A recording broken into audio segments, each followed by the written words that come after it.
Jake Martinez wiped the grease from his hands with an old cloth that had seen better days.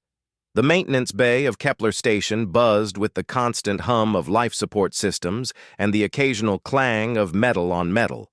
As the only human mechanic on a station populated mostly by Zilani engineers, Jake had gotten used to being the odd one out.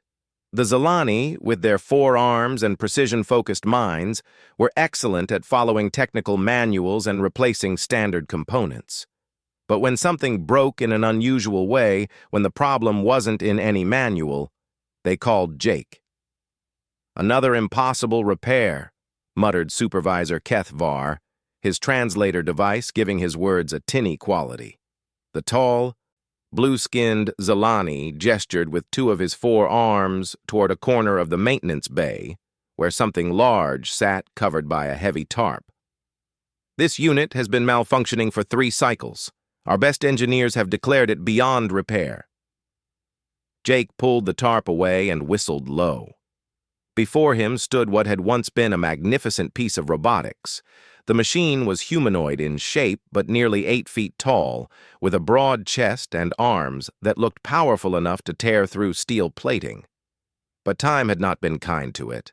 Rust covered almost every surface, eating away at the metal like some hungry disease. Wires hung loose from opened panels, and one of its optical sensors had been completely shattered. "Where did this come from?" Jake asked, circling around the robot slowly. Even in its current state, he could see this wasn't standard station equipment. The design was unlike anything he had worked on before. HFY's primary eyes focused on Jake, while his secondary eyes kept watch on the other mechanics in the bay. "It was found drifting in space near the Outer Rim territories. No identification markers, no distress beacon. Our salvage teams brought it aboard thinking it might have value as scrap metal." Jake nodded, already pulling out his tools. The Zilani had efficient minds and excellent technical skills, but they approached every problem the same way. If the manual didn't have an answer, they assumed there wasn't one. Jake had learned long ago that the best solutions often came from thinking outside the manual. "What kind of malfunctioning is it doing?" he asked, running his hands along the robot's frame. The metal felt cold and rough under his fingers, but underneath the rust and damage, he could sense quality construction. "It activates randomly," HFY explained. "Sometimes it just powers on and stands there. Other times it tries to move but crashes into walls or equipment. Our engineers attempted to access its memory core, but the security protocols are unlike anything in our databases." Jake grinned. Mystery machines were his specialty. While other mechanics got frustrated by unusual problems, Jake found them exciting. Every broken machine was a puzzle waiting to be solved, and this robot looked like it would be his biggest puzzle yet. He started with the basics, checking power connections and looking for obvious damage. The robot's power system was completely dead, which explained why it couldn't function properly. But as Jake traced the power lines, he found something interesting. The robot had not 1, but 3 separate power systems.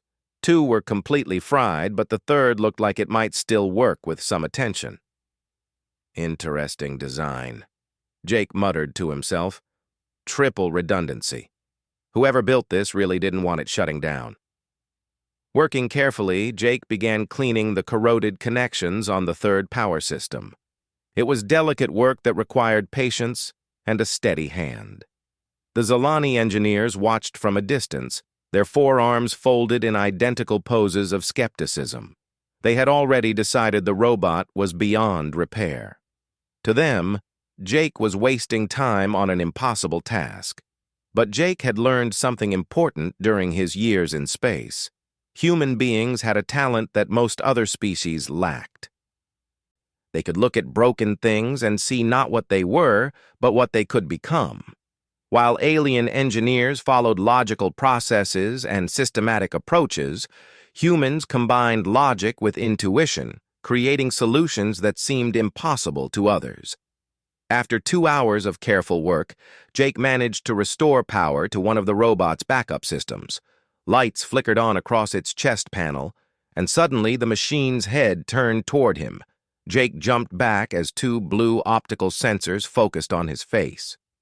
"Fascinating," the robot said in a voice that sounded surprisingly human.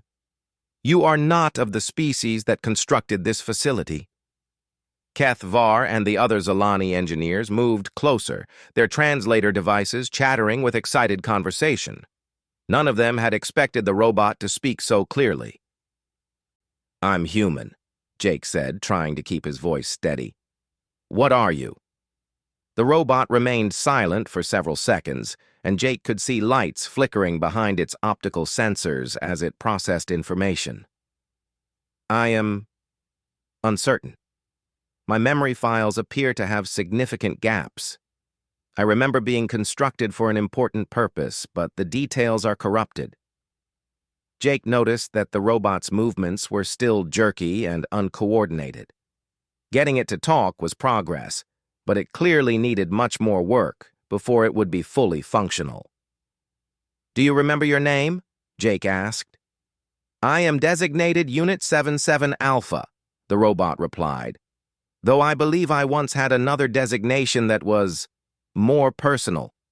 Keth Var stepped forward, all four of his arms moving in an agitated pattern. "Unit 77 Alpha. Can you provide information about your origin or purpose?" The robot turned its head toward the Zalani supervisor, but something changed in its posture.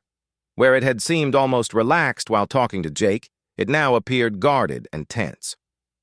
"I am not authorized to share classified information with unauthorized personnel," it said in a more formal tone. Jake found that response curious.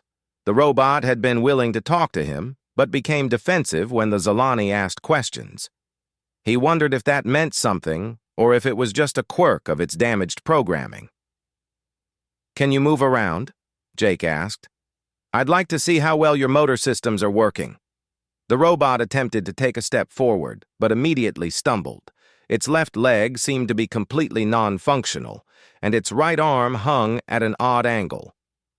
"Motor control systems are severely compromised," the robot admitted. "I require extensive repair before full mobility can be restored."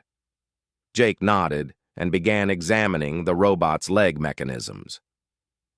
The Zalani engineers had been right about one thing. This was definitely beyond standard repair procedures. The robot's internal systems were incredibly complex, with layers of technology that Jake didn't immediately recognize. But complexity had never scared him away from a challenge. As he worked, Jake found himself talking to the robot. "So, you don't remember where you came from or what you were supposed to do?" "Fragments only," the robot replied. "I remember traveling through space for a very long time. I remember importance, a sense that my mission was critical to something significant." The robot's voice carried a note of frustration that surprised Jake. Most robots he had worked with were purely logical, showing no emotional responses, but this one seemed almost human in its reactions. "Well, maybe fixing your systems will help restore your memories," Jake suggested. "Perhaps," the robot agreed. "I find it curious that you are attempting this repair when your colleagues have already determined it to be impossible." Jake laughed. "Impossible is just another word for challenging. Besides, humans have a bad habit of not knowing when to quit." He spent the rest of the shift working on the robot's leg systems. The damage was extensive, but Jake could see that with patience and creativity, most of it could be repaired. The robot's designers had built it to last, using materials and techniques that were superior to anything Jake had seen before. As the shift ended and the other mechanics headed home, Jake found himself reluctant to leave. There was something about this robot that fascinated him beyond the technical challenge. It seemed too advanced, too sophisticated to have just been drifting randomly through space. "Will you continue the repair tomorrow?" the robot asked as Jake gathered his tools. "Absolutely," Jake replied. "I'm not giving up on you, 77 Alpha." "Thank you," the robot said, and Jake could have sworn he heard genuine gratitude in its voice. "I have not felt hope in a very long time." As Jake walked home through the station's corridors, he couldn't shake the feeling that he had stumbled onto something much bigger than a simple repair job.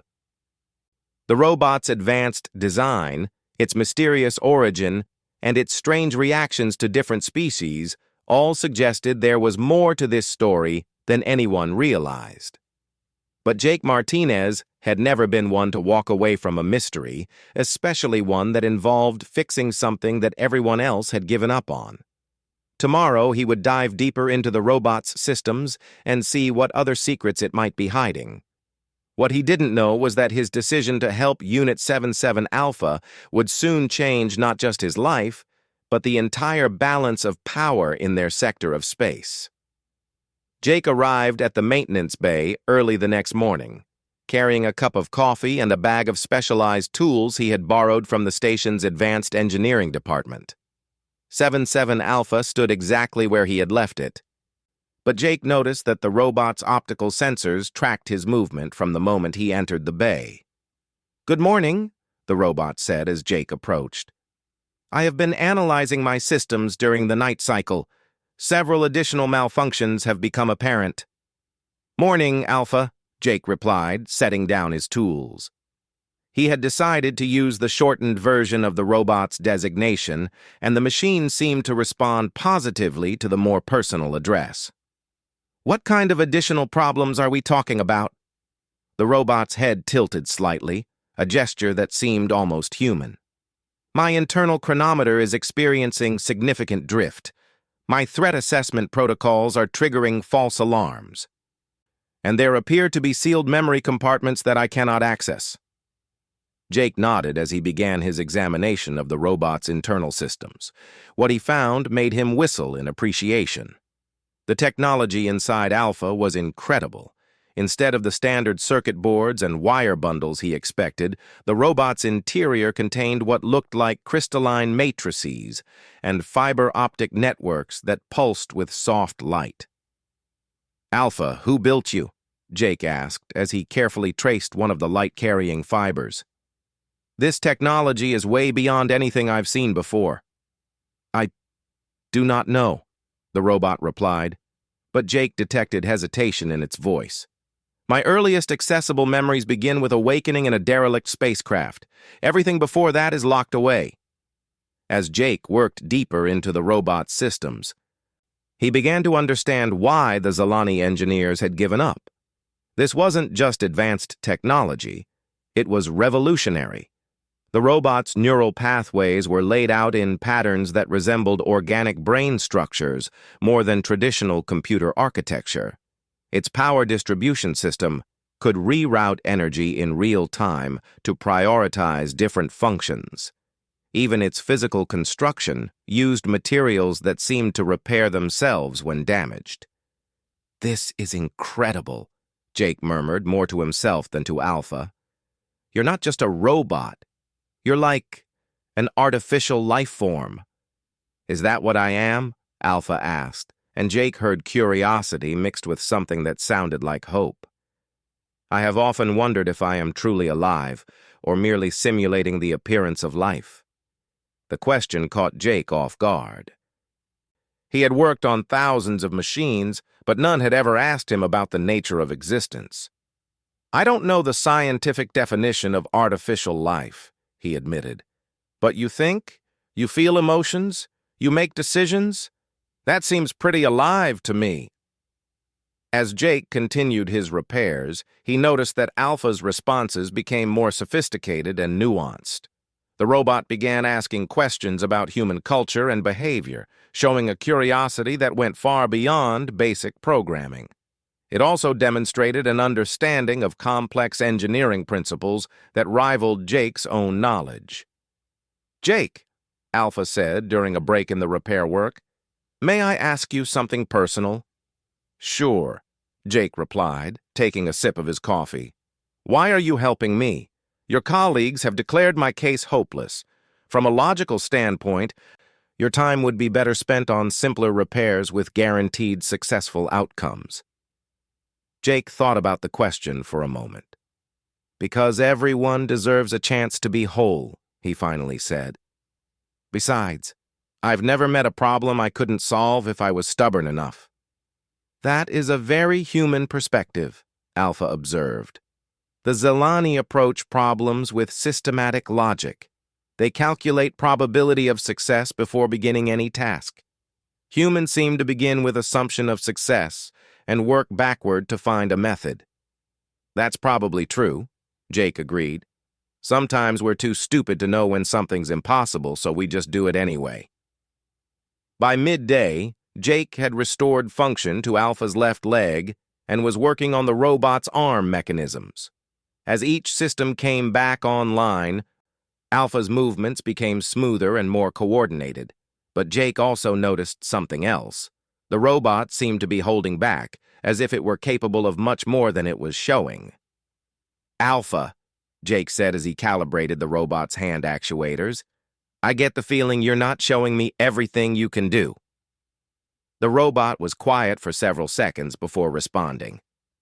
Some of my capabilities remain offline for safety reasons. I do not wish to accidentally cause harm while my systems are still being repaired. Jake accepted the explanation, but something about it bothered him. Alpha's tone had become more formal when discussing its capabilities, similar to how it had responded to Kethvar's questions the day before. As the afternoon wore on, more Zelani engineers began gathering around Jake's work area. Word had spread through the station that the human mechanic was actually making progress on the impossible repair. Kethvar arrived with a group of senior engineers, all of them watching Jake's work with expressions of skeptical interest. Mechanic Martinez, Kethvar said, his forearms folded in what Jake had learned was a sign of authority among the Zelani. The station commander wishes to know why you are spending so much time on this unit when there are 17 other repair requests pending. Jake looked up from Alpha's internal systems, a spark of irritation in his eyes. Because this isn't just any robot. Look at this technology. He gestured to the crystalline matrices and organic-looking neural pathways. This is decades ahead of anything we've seen. Maybe centuries. One of the senior engineers stepped forward. Her blue skin marked with the silver tattoos that indicated high rank among the Zelani. Even if that is true, the unit has no identification, no documentation, and no clear purpose. It is simply salvage. I am not salvage, Alpha said quietly, but every being in the maintenance bay heard the words clearly. The Zelani engineers exchanged glances, their translator devices buzzing with rapid conversation. Jake could see they were uncomfortable with the robot's show of personality and independence. Units do not argue with their designated status, the senior engineer said firmly. You are unregistered property of Kepler Station until your origin and ownership can be determined. Alpha's optical sensors flared brighter, and Jake felt the temperature in the maintenance bay drop several degrees. When the robot spoke, its voice carried an authority that made everyone step back. I am not property. I am a sentient being with rights and freedoms that transcend your administrative classifications. The tension in the room became thick enough to cut. The Zelani engineers were clearly out of their depth, dealing with a robot that claimed to be sentient, while Jake found himself caught between his employers and the machine he was trying to help. Alpha, Jake said carefully, maybe we should focus on getting you repaired before we worry about legal status. The robot turned to look at Jake, and its optical sensors dimmed back to normal levels. You are correct. I apologize for my outburst. My emotional regulation systems are still malfunctioning. But Jake had seen something in that moment of tension that intrigued him.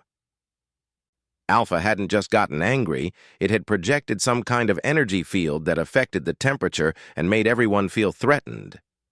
That wasn't standard robot behavior. That was something else entirely.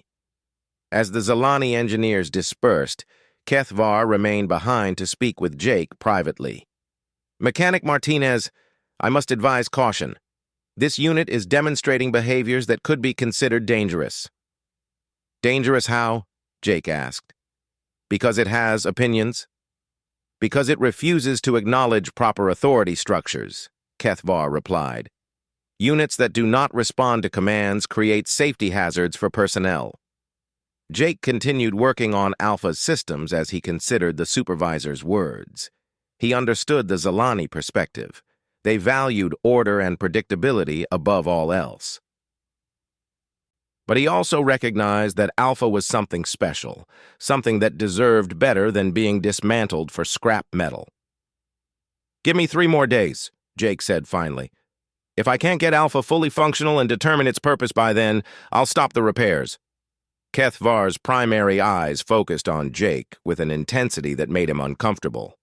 3 days. But if this unit demonstrates any hostile behavior, the repair project will be terminated immediately. After the supervisor left, Jake returned his attention to Alpha's internal systems. He was working on what appeared to be a secondary processing core when his scanner detected something unusual. Deep within the robot's chest cavity, behind layers of protective shielding, was a compartment that didn't appear on any of the schematics his diagnostic tools had generated. Alpha, Jake said, there's something inside your chest that my scanners can't identify. Do you know what it is? The robot's entire body went rigid, and Jake saw warning lights begin flashing across its status displays. That compartment is sealed. It cannot be accessed without proper authorization codes. But you don't remember your authorization codes, Jake pointed out. That is correct, Alpha admitted. The compartment has remained sealed since my awakening. I have no knowledge of its contents. Jake studied the hidden compartment on his scanner display. It was heavily shielded and appeared to contain some kind of highly advanced technology. Whatever was inside, it had been protected with the same care that someone might use to store the most precious treasure in the galaxy. Alpha, Jake said slowly. I think this hidden compartment might be the key to understanding who you are and what you were built to do. Perhaps, the robot replied, but Jake could hear uncertainty in its voice. However, I must warn you that tampering with secured systems often triggers automatic defense protocols. Jake grinned, the same expression he wore whenever he encountered a particularly challenging problem. Well, I guess we'll find out tomorrow. Tonight, I'm going to do some research on authorization bypass techniques. As Jake packed up his tools for the day, he couldn't shake the feeling that he was on the verge of discovering something extraordinary. Alpha wasn't just an advanced robot, it was a puzzle wrapped in a mystery, and somewhere inside its hidden compartment lay the answer to questions that hadn't even been asked yet. Jake, Alpha said as he prepared to leave, I want you to know that regardless of what we discover tomorrow, I am grateful for your efforts. You have shown me kindness when others saw only salvage. That means more to me than my programming can adequately express. We're going to figure this out, Alpha, Jake promised. Tomorrow we're going to unlock your secrets and find out exactly what makes you so special. What Jake didn't know was that tomorrow's discoveries would reveal not just Alpha's true purpose, but the reason why the robot had been drifting alone in space, and why its awakening would soon draw the attention of forces that had been searching for it across the galaxy for longer than human civilization had existed. Jake spent most of the night researching security bypass techniques and studying the technical manuals for advanced robotic systems. When he arrived at the maintenance bay the next morning, he carried a specialized scanner that he had modified with components from 3 different devices. Alpha was waiting for him, standing perfectly still, but somehow managing to convey alertness in its posture. Good morning, Jake, Alpha said. I have been considering our conversation yesterday. Are you certain you wish to attempt accessing the sealed compartment? Unknown security systems can be unpredictable. That's what makes it interesting, Jake replied, setting up his modified scanner. Besides, I've been thinking about something you said. You mentioned that you remember your mission being critical to something significant. What if that something is still important? What if people are counting on you to complete whatever you were built to do? Alpha's optical sensors flickered in what Jake had learned to recognize as the robot's equivalent of surprise. I had not considered that perspective. You believe my mission may still be relevant? Could be, Jake said as he began scanning the hidden compartment. The only way to find out is to get you back to full functionality. The modified scanner revealed incredible detail about the sealed compartment. Inside, Jake could see what looked like a crystalline core surrounded by energy field generators and data storage matrices that made the station's main computer look primitive by comparison.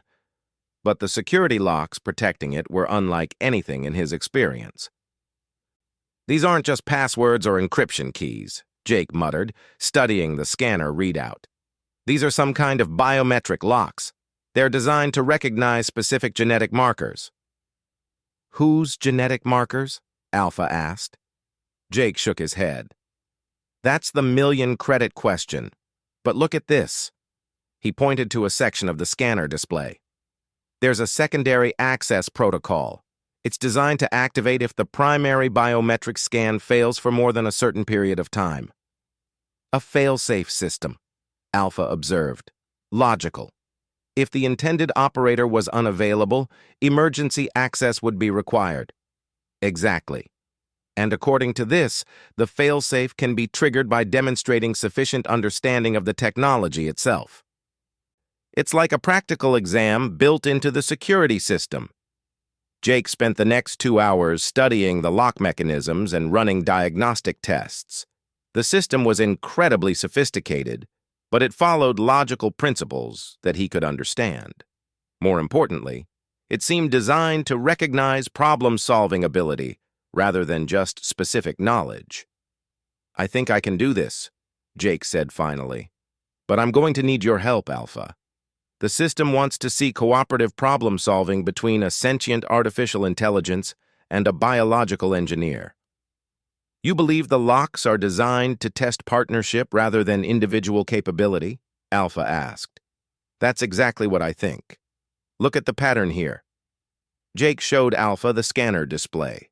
The security system doesn't just want to see technical knowledge. It wants to see intuitive thinking, creative problem-solving, and collaborative effort. Those are specifically human traits. Alpha considered this information for several seconds. If you are correct, then my creators anticipated that humans would be involved in my reactivation. That suggests a connection between my purpose and human capabilities. As Jake prepared to begin the bypass attempt, HFY arrived with an escort of security personnel.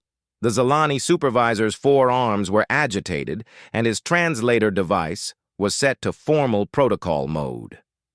Mechanic Martinez, HFY announced.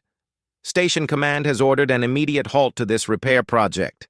The unit's behavior has become increasingly unpredictable, and Command considers it a potential security threat. Jake looked up from his equipment with annoyance. We're just about to solve the mystery, HFY. Give me 1 more hour. Negative, the supervisor replied firmly.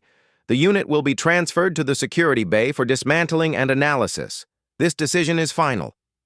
Alpha's optical sensors suddenly blazed with brilliant light, and the temperature in the maintenance bay dropped 10 degrees in seconds. When the robot spoke, its voice carried harmonics that made every piece of equipment in the room vibrate. I will not be dismantled. The security personnel immediately raised their energy weapons, but Jake stepped between them and Alpha. Wait! Everyone just calm down for a second. Jake, Alpha said, its voice returning to normal but carrying a note of urgency. If they attempt to deactivate me before the sealed compartment is accessed, critical information may be lost forever. My failsafe protocols are designed to purge all data if I am forcibly shut down without proper authorization. HFY's translator device buzzed frantically as he processed this information. What kind of critical information? I do not know, Alpha admitted. But my core programming indicates that this information is classified at the highest possible security levels. It may relate to threats facing multiple galactic civilizations. Jake saw an opportunity and seized it. Look, HFY, give me 30 minutes. If I can unlock Alpha's memory core, we might learn something that could help the entire sector. If I fail, you can deactivate it safely afterward. The Zalani supervisor consulted with the security team leader through rapid arm gestures and electronic communication. Finally, he turned back to Jake. 15 minutes. Mechanic Martinez. After that, the unit will be shut down regardless of your progress. Jake nodded and immediately began working on the bypass sequence. Alpha stood perfectly still, but Jake could sense the robot's tension. This was their only chance to unlock the mystery that had brought Alpha across the galaxy. Okay, Alpha, Jake said, connecting his modified scanner to the robot's access ports. I need you to open your secondary processing cores and give me direct interface access. This is going to require perfect synchronization between your AI processes and my intuitive problem solving. Understood, Alpha replied, initiating direct neural interface now. Jake felt a strange tingling sensation as Alpha's consciousness touched his mind. Suddenly he could perceive the security locks not just as technical challenges, but as living puzzles that responded to creative thinking. The robot's analytical capabilities merged with his human intuition, creating a problem-solving synergy that neither could achieve alone. Working together, they began unraveling the security protocols layer by layer. Each lock required a different approach. Some needed pure logic, others demanded creative leaps of understanding, and several could only be solved by combining alien mathematical concepts with human pattern recognition. 10 minutes remaining, Kethvar announced, his anxiety clear in his voice. Jake and Alpha pushed deeper into the security matrix, their combined consciousness dancing through digital barriers that had protected the hidden compartment for centuries. Jake could feel Alpha's excitement building as long-locked memories began to surface. I remember, Alpha whispered, its voice filled with wonder. I remember who I am. 5 minutes, Kethvar warned.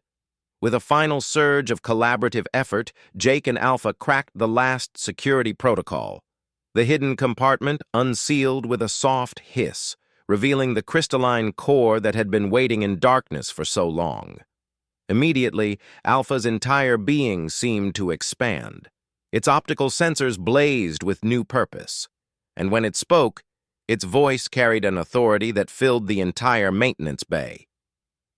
I am Sentinel-77 Alpha of the Ancient Watch, the robot announced.